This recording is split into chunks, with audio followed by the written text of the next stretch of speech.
반갑습니다. 오늘은 집을 사지 않고도 부자가 될 수 있는 자산을 증식할 수 있는 꿀팁 5가지를 준비해봤습니다. 요즘 많은 분들이 부동산이 아닌 다른 방법으로 자산을 늘리는 방법에 관심을 갖고 계신데요. 오늘 영상에서 그 답을 찾아보실 수 있습니다.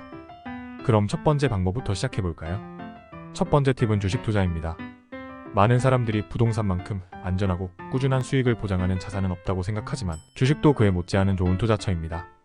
특히 장기적으로 안정적인 성장세를 보이는 우량주나 배당주에 투자하면 매년 꾸준히 배당금을 받을 수 있어요.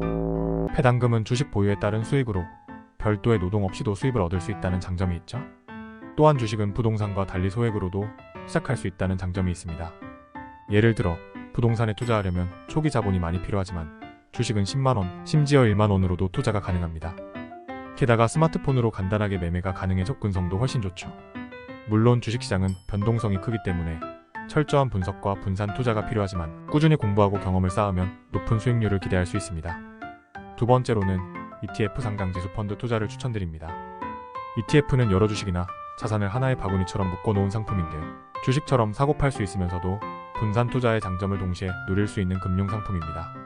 쉽게 말해 하나의 ETF를 사면 여러 기업에 동시에 투자하는 효과가 있죠. 예를 들어 S&P 500 지수에 연동된 ETF를 사면 미국의 500대 기업에 동시에 투자하는 셈입니다. 이런 ETF의 장점은 한 기업의 주가가 떨어지더라도 다른 기업의 성장이 이를 상쇄해줄 수 있다는 것이에요. 즉 리스크를 줄이면서도 꾸준한 성장을 기대할 수 있죠. ETF는 특히 장기 투자에 적합한데요. 장기적으로 보면 증시는 우상향하는 경향이 있기 때문에 꾸준히 투자하면 복리 효과로 큰 수익을 얻을 수 있습니다. 세 번째로 소개할 방법은 사이드 허슬, 즉 부업입니다. 요즘은 본업 외에도 추가적으로 수입을 창출할 수 있는 다양한 방법이 있는데요. 예를 들어 블로그 운영, 유튜브 채널 운영, 전자책 출판 등 디지털 콘텐츠를 활용한 부업이 대표적입니다.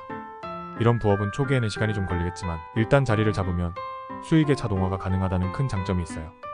특히 디지털 상품은 한번 만들어 놓으면 추가 비용 없이 계속해서 판매가 가능하다는 점에서 수익성이 높습니다.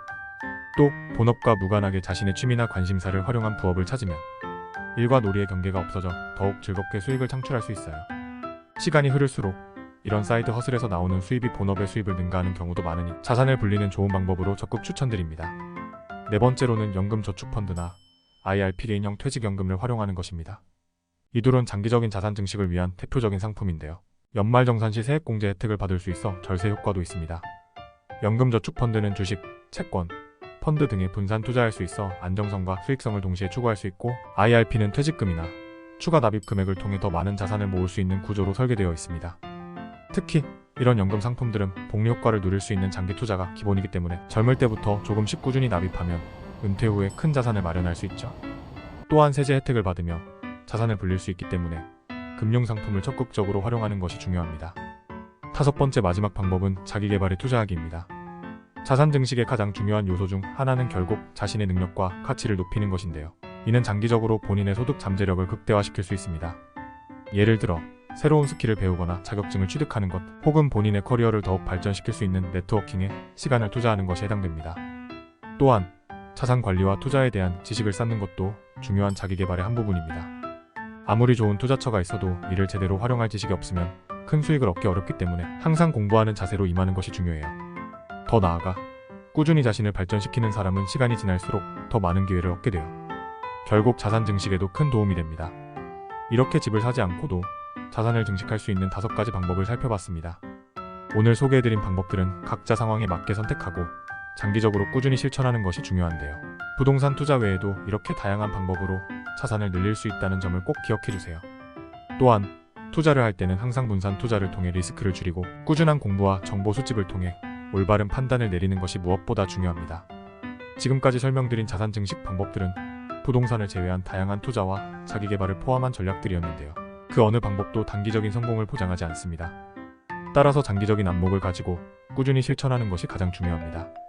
특히 투자 시장은 항상 변동성이 있기 때문에 감정에 휘둘리지 않고 체계적으로 계획을 세우는 것이 성공의 열쇠가 될 거예요. 처음에는 작은 금액으로 시작하더라도 꾸준한 투자와 복리 효과를 통해 시간이 지날수록 큰 자산을 모을 수 있다는 점을 기억해주세요. 마지막으로 중요한 것은 자신만의 목표와 전략을 세우는 것입니다. 남들이 하는 대로 무작정 따라 하기보다는 나만의 재정 목표를 설정하고 이에 맞는 투자 방법과 전략을 세우는 것이 중요합니다. 오늘 알려드린 5가지 방법 중 하나를 선택해 시작하는 것도 좋고 여러 방법을 조합해 더 큰 효과를 누릴 수도 있어요. 자산 증식의 첫걸음은 바로 실행에 있다는 것 잊지 마세요. 오늘 영상이 도움이 되셨다면 좋아요와 구독 꼭 눌러주시고요. 앞으로도 더 많은 유익한 정보들로 찾아뵙겠습니다. 감사합니다.